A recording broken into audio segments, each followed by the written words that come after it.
Yo, what is going on, Cover One crew? Welcome back to the show. This is a good one. Like I said, man, preseason week 2 is in the books, and we got more fantasy football prep coming. We're talking the safe play on these safe picks that we do have. Some of the safer players in fantasy football. Yes, they're on the top end of the ADP, and rightfully so. But you got to talk about guys that I'm truly believing will not miss this season once again for us. So if you are using that high-end draft capital for these said players, I'm telling y'all, they should be absolutely almost shoo-ins, barring any injuries, of course. That is always the disclaimer. But these guys have so much skill, so much talent, and they will have points glued to them every single week. Before we get started, like I said, draft guide, go get your copy today at cover1.net. I got an update coming for you guys this week as well, and this thing is going to be chock full of goodness for you guys to own your drafts and get on the right foot to win those championships. I got you covered during the season anyway, but I'm telling y'all, this is what you do to get a leg up on your league mates. Let's talk about the players that I do believe are the absolute sure prospects this season. Lamar Jackson, Baltimore Ravens.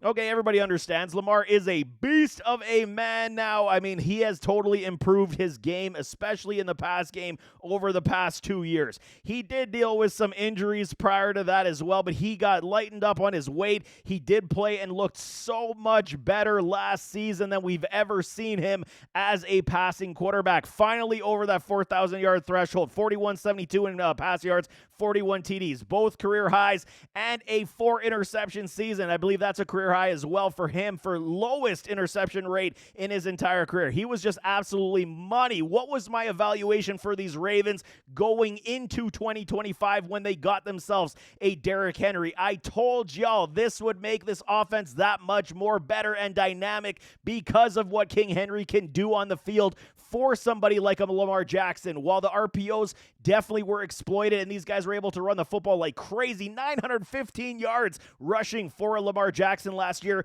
but Derrick Henry had a unbelievable 1,800 yards last year. This offense is predicated upon the run. Now everyone is terrified of a Derrick Henry, allowing Lamar Jackson to be that much more efficient in his passing upside. He was the QB1 last year, 434.4 points with a whopping 100% boom rate. Never in my life have I seen a quarterback hit 100% boom rate. We've seen it with some running backs before, but never at the quarterback position. Lamar Jackson was a perfect 100%. This year he's going as an ADP quarterback number 2, round 3-ish is kind of where you're getting him at. And the consistency. You're talking about players and why we want them.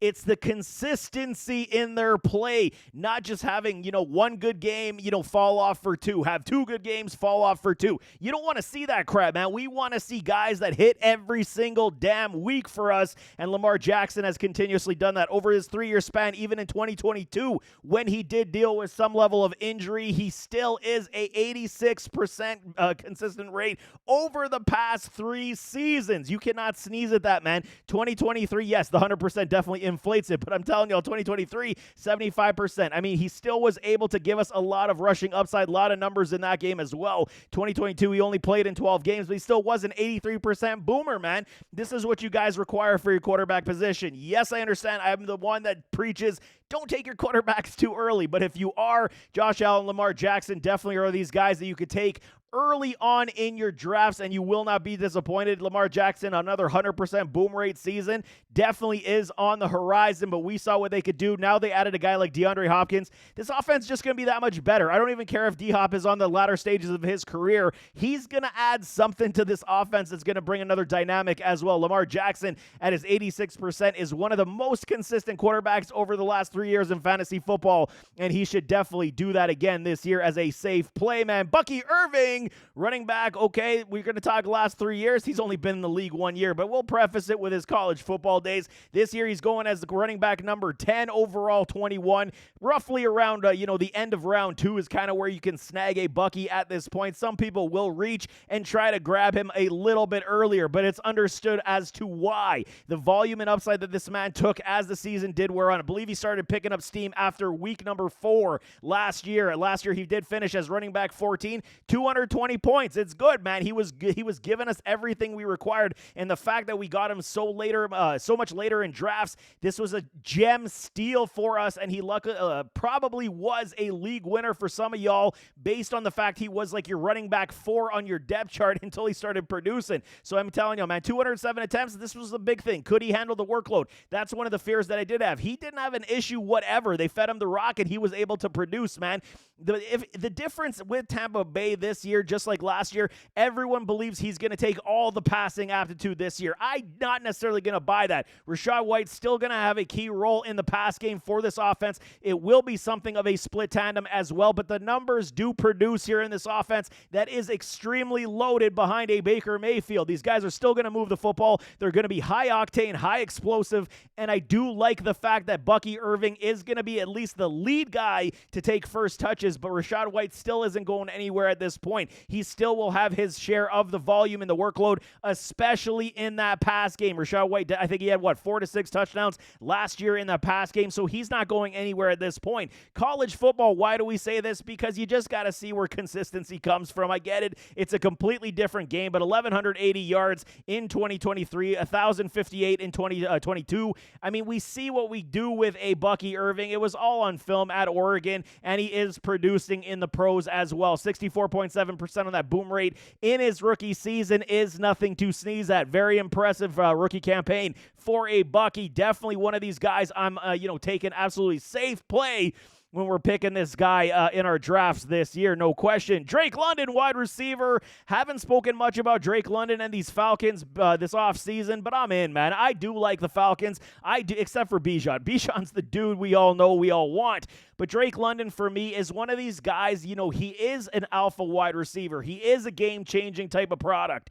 It's just the quarterback, the rotational aspect of the quarterback. His 3 years in this league, wide receiver 36, wide receiver 39, and then jumped all the way to wide receiver 5 last year with Kirk Cousins and a Michael Penix. So we're talking, can they continue to build off of the success they had last year with a Michael Penix? I do believe they can. And Penix has looked pretty good so far in camp and preseason. So there's nothing to suggest that this should not increase. Even if it does slow up out the gates and, Penix does struggle maybe for the first 4 weeks, it's going to improve. Eventually, it's going to come to pass. So the difference is with a Drake London last year to what I do believe this year is going to be the consistency. Last year, he had 100 receptions for 1,271 yards and 9 touchdowns. But a lot of that came in sample size. Like I said, 58% on the boom rate only last year. So he did harm you in a lot of contests, okay? In more than 40% of his contests, he was not hitting for us, becoming a liability in those games, especially when he is a wide receiver 1 on a lot of our teams. This is what we have to improve on, man. 37% on his 2023 season, 35% in 2022 in his rookie year. So his consistency rate over 3 years, only 48.3%. It is not good. This is the biggest jump that I do believe we will see from a Drake London here in 2025. Absolutely. They're going to run the football a lot with a Bijan. He's going to be the focal point of this offense, and Drake London should be that as well. Darnell Mooney proved the fact that he could be an extremely capable secondary wide receiver with these Falcons, and I don't think that's changing at all. He was dealing with an injury as well, but if they can get Kyle Pitts involved in this offense as well, it'll just pull that much more coverage from a Drake London. Right now, he's going as the wide receiver 9, overall 16, roughly around 2.2 in your drafts right now. There is so much upside for a Drake London this year, and if he can be a wide receiver 5 and only booming in 58% of his games, imagine if that uplifts to a 75%. We're going to see likely him being a top 3 wide receiver in 2025 with higher levels of consistency. This is everything I'm looking for out of a Drake London. For me this year, it's time to call BS on all of it and say we got to be putting Drake London where he belongs. He is a stellar product, player in this league, and I think he's going to absolutely have a tremendous campaign with a Michael Penix.